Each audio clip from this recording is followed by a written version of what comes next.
crowded airport terminal fell silent as a young black man approached the gate, passport in hand. In a heartbeat, the gate agent grabbed it, her eyes narrowing with suspicion. Without a second thought, she ripped it apart, right there in front of everyone. Gasps echoed through the terminal. Passengers froze, unsure whether to intervene or look away. What they didn't know was that this wasn't just any traveler. This was a man who held unimaginable authority over the very skies they flew. In one reckless moment fueled by bias, she had no idea she was about to face consequences far beyond her imagination. The airport buzzed with its usual chaos, rolling suitcases, hurried announcements, and the faint hum of engines in the distance. Amid the crowd, the young man moved with calm precision, his posture composed but purposeful. He wasn't a casual traveler. He had spent decades navigating the complex world of aviation, rising through the ranks to become the chief FAA inspector, a position few ever achieved. His life had been defined by discipline, expertise, and an unwavering commitment to safety. Yet here he was, reduced in the eyes of some to nothing more than a profile. He glanced at the long line of passengers, noticing the subtle gestures of impatience, the whispered glances. But the sharpest gaze was on him. A gate agent, mid-30s, wearing a forced smile that barely concealed her disdain. She scanned his documents, then looked at him as if questioning his very right to exist in that space. Years of training had taught him how to respond to challenges calmly, but nothing could have prepared him for the blatant prejudice about to unfold. As the minutes ticked by, the tension built. People shuffled, announcements echoed, and the man felt the eyes of strangers on him, the kind that judged without knowing, assumed without proof. He knew airports were a crossroads of humanity, places where people from every walk of life intersected, but he never expected to be confronted with such an unmistakable display of bias in the heart of his profession's own domain. This wasn't just a personal affront. It was a stark reminder that even those who had reached the pinnacle of their fields weren't immune to prejudice. And as the gate agent's hand hovered over his passport, he felt the first ripple of a moment that would challenge everyone around him and reveal the true cost of assumptions. The gate agent's fingers clenched around the passport, her expression tight with suspicion, while the young man remained still, every muscle calm yet alert.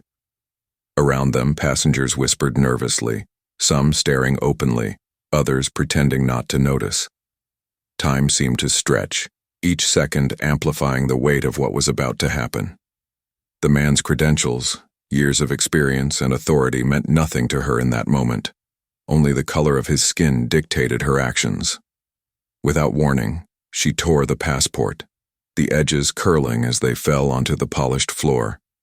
A collective gasp filled the terminal. A mother clutched her child, a businessman froze mid-step, and the security cameras above seemed to hum with silent judgment. The man's calm exterior barely wavered, but inside, a storm of disbelief and indignation raged. This wasn't merely an administrative error or a bureaucratic misunderstanding. It was a deliberate act of disrespect, a public statement fueled by bias. He knelt slightly, picking up the fragments of the ruined passport, the emblem of his identity and authority now in pieces. Passengers murmured, unsure whether to intervene, apologize on behalf of the agent, or remain spectators to this humiliating spectacle. The airport, usually a place of neutral transit, had transformed into a theater of injustice. Every eye that looked away reinforced the silent complicity of those who allowed prejudice to go unchallenged. The man's mind raced.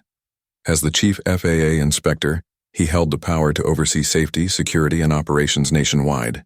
He had faced crises at airports, mechanical failures mid-flight, and regulatory battles with major airlines, but nothing had prepared him for this.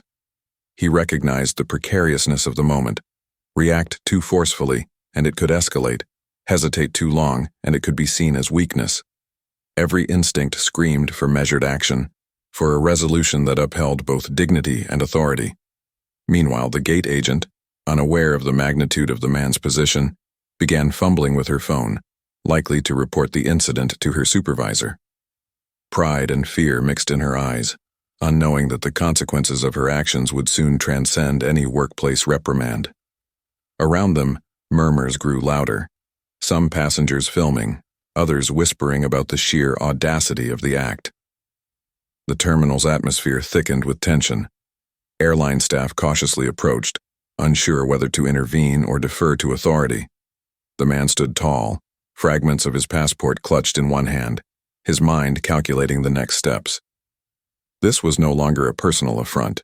It was a test of justice, a moment where the truth of authority, the weight of experience, and the sting of discrimination collided in full view of the public. The young man finally let the calm he had maintained crack just enough to assert authority.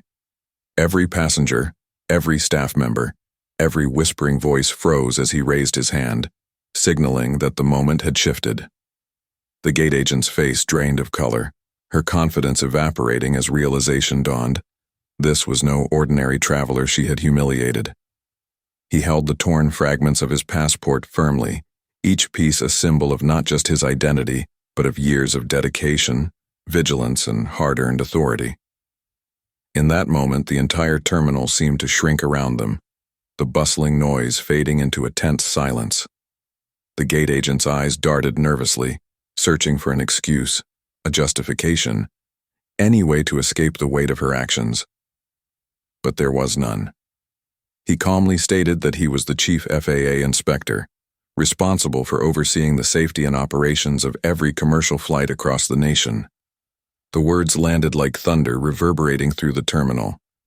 Airline staff paled, passengers gasped audibly, and the gate agent's hand shook as the magnitude of her mistake became painfully clear. What she had dismissed as a routine act of suspicion now carried consequences far beyond her understanding, consequences that touched the very foundations of her career. The terminal seemed to hold its breath as the man's silent authority radiated outward. No one dared speak. Every eye was fixed on the unfolding reckoning. The humiliation she had inflicted now mirrored back tenfold, not in aggression, but in the sheer, undeniable truth of power and justice. He did not raise his voice, did not scream, but the force of his presence left no room for denial or deflection. Passengers who had previously averted their eyes now stared in awe, witnessing the raw collision of prejudice and authority. It was a lesson in restraint and dignity, a reminder that actions driven by bias could never escape accountability. And as the man straightened, fragments of his passport clenched in one hand, he radiated a quiet strength that commanded respect, reminding everyone that authority, once recognized, cannot be ignored, and that prejudice, once exposed, cannot stand unchallenged. The aftermath of the incident rippled through the terminal like a shockwave. The gate agent, now pale and shaken, could barely meet anyone's eyes. Airline supervisors arrived, murmuring apologies, but the young man, the chief FAA inspector, remained composed. There was no need for theatrics. The truth of the moment had spoken for itself. Every passenger who had witnessed the act understood the gravity of what had just occurred, not as spectators, but as participants in a lesson about bias, authority, and accountability. He collected himself, the fragments of his passport now symbolic reminders of both the humiliation he endured and the resilience he carried. In one swift, quiet demonstration, he had transformed a moment of blatant prejudice into a public reckoning that exposed not just one individual's ignorance, but the subtle, pervasive ways discrimination can manifest in everyday life. His calm dignity contrasted sharply with the gate agent's panic, emphasizing the moral clarity of his position.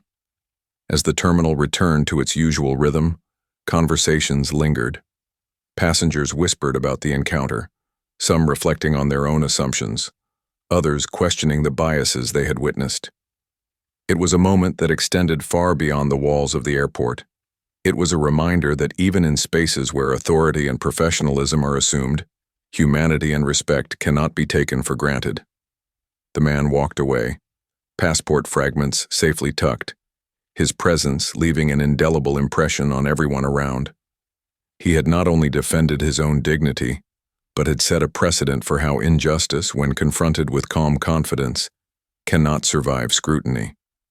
The incident would be retold countless times, a story of bias interrupted, of authority acknowledged, and of the quiet power that comes from resilience and self-respect. And as the airport carried on, a silent question lingered in the minds of those who had witnessed it. How many times had similar acts of prejudice gone unchecked, and what would it take for us to recognize and confront them? In that moment, the man had reminded the world, and himself, that true authority is not just in titles or positions, but in the courage to stand firm against injustice, even when it is invisible to everyone else.